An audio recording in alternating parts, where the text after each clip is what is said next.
आपसे तो पहले ही मुलाकात हुई थी हमारी, बताइए मन में कितनी खुशी है इस समय? आज बहुत खुशी है क्योंकि मैं अध्यापक हूँ, बच्चों के लिए आया था और आज ये भर्ती कैंसिल हुई है तो बहुत खुशी है और इसके लिए आपका बहुत बहुत धन्यवाद।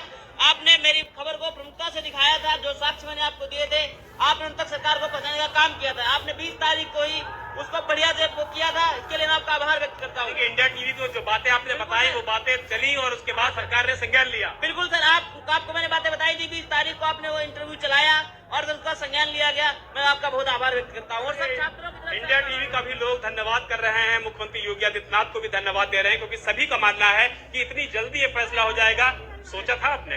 जी बिल्कुल सोचा हुआ था ये सारी चीजें कि जो भी होगा सरकार को डिसीजन जल्दी लेना होगा, क्योंकि छात्र एकता बहुत ज्यादा बड़े स्तर पर। सौरभ, एक खास बात और भी थी कि न सिर्फ अभ्यर्थियों के साथ उनके पेरेंट्स थे बल्कि टीचर्स भी थे, जो सर उनको पढ़ाते थे वो भी लगातार यहाँ पर आंदोलन में लगे हुए थे। तो ऐसे में कहा जा सकता है कि अगर अभ्यर्थी यहाँ पर प्रोटेस्ट कर रहे थे, प्रदर्शन कर रहे थे, तो टीचर्स की अगुवाई में कर रहे थे। यही वजह है कि कानून व्यवस्था नहीं बिगड़ी, कोई प्रदर्शन नहीं हुआ, सिर्फ और सिर्फ यहाँ पर छात्रों ने अपनी बातों को रखा। और यही वजह है कि सरकार ने संज्ञान लिया है और सरकार ने इन परीक्षाओं को रद्द किया है।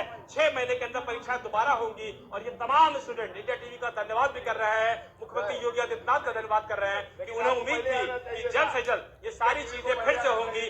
और कुल मिलाकर के यहाँ स्टूडेंट्स बहुत ज्यादा खुश हैं। जी बिल्कुल ठीक आपने कहा। मैं देखिए योगी आदित्यनाथ का अभी एक्स पर पोस्ट आया है, उन्होंने लिखा है कि एग्जाम दोबारा कराया जाएगा, परीक्षाओं की शुचिता से कोई समझौता नहीं किया जा सकता, ये वो लिख रहे हैं। और ये भी कह रहे हैं, जैसे आपके साथ ये छात्र मांग कर रहे थे ना अभी कि बुलडोजर चलना चाहिए इन लोगों के खिलाफ, तो उन्होंने लिखा है युवाओं की मेहनत के साथ खिलवाड़ करने वाले किसी दशा में बख्शे नहीं जाएंगे और ऐसे अराजक तत्वों के खिलाफ कठोरतम कार्रवाई होनी तय है। वो लिख रहे हैं तय है, निश्चित है कि कार्रवाई होगी। आप बता सकते हैं इन बच्चों को?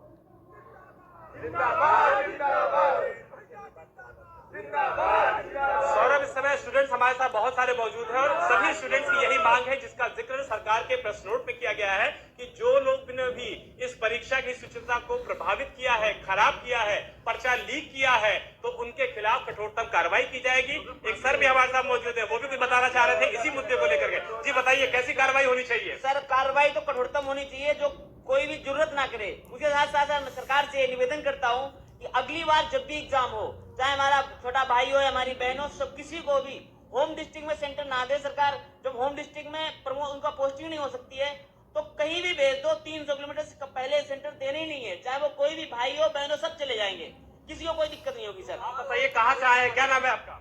मैं तो यही राजेंद्रपुरम से आया हूँ। लखनऊ से ही है। परीक्षा रद्द